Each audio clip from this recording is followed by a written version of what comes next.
తమ న్యాయమైన డిమాండ్లను పరిష్కరించాలని కోరుతూ సిద్దిపేట జిల్లా హుస్నాబాద్ ఎల్ఐసీ కార్యాలయం ఎదుట మధ్యాహ్న భోజన విరామ సమయంలో ఎల్ఐసీ ఉద్యోగులు నిరసన వ్యక్తం చేశారు. సంవత్సర కాలానికి పైగా తమ డిమాండ్లను పరిష్కరించాలని కోరుతున్న మేనేజ్మెంట్ పట్టించుకోవడం లేదని ఆందోళన వ్యక్తం చేశారు. దేశవ్యాప్తంగా ఉన్న ఎల్ఐసీ ఉద్యోగులమంతా ఒకే యూనియన్గా ఏర్పడి తమ హక్కుల సాధన కోసం నిరసనలు తెలుపుతామన్నారు. తాము కష్టపడి పనిచేస్తే వచ్చే జీతాల పరంగానే తమకు చెల్లింపులు జరపాలని కోరుతున్నామని, తమ డిమాండ్లను వెంటనే పరిష్కరించాలన్నారు.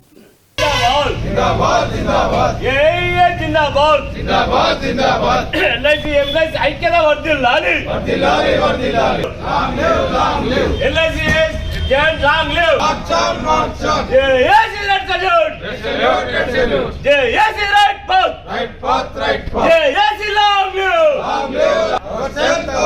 Right path A right path a long live long live Long live, long live! Create division we demand! We demand! Close the! All India JAC మేరకు ఈరోజు మనము లంచ్ అవర్ డెమాన్స్ట్రేషన్ చేస్తున్నాము. మన లాంగ్ పెండింగ్ ఇష్యూస్ ఉన్నాయి. దానిలో మేజర్గా ఏంటంటే basic ఒకటి ఫ్యామిలీ పెన్షన్ చాలా నిర్వీర్యం చేస్తూ వాళ్ళు ఇప్పటివరకు కూడా డెసిషన్ తీసుకోవట్లేదు. ఈ రెండింటి మీద కంపల్సరీగా చార్ట్ ఒకటి తయారు చేసి సబ్మిట్ చేయడం జరిగింది.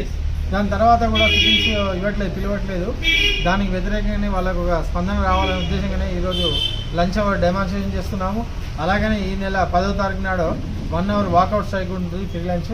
దాని తర్వాత మళ్ళీ జేఏసీ కాల్ మేరకు మేమంతా సన్నద్ధమై పోరాడానికి సిద్ధంగా ఉన్నాము. ఈ anti labour policy of government of India ఏదైతే ఉందో దానిలో క్షణం రావడానికి మేము ప్రయత్నం చేస్తున్నాము. త్వరలోనే వాళ్ళు టాక్స్ బిల్ చేసి వేజ్ రివిజన్ తర్వాత long pending issue of family pension కూడా ఇస్తారని భావిస్తూ దీనికి అందరూ ఏకదాటిగా మనమంతా పోరాడాల్సిన సమయం ఉంది కాబట్టి మిత్రులందరూ సన్నద్ధం కావాలని మరొక్కసారి కోరుకుంటూ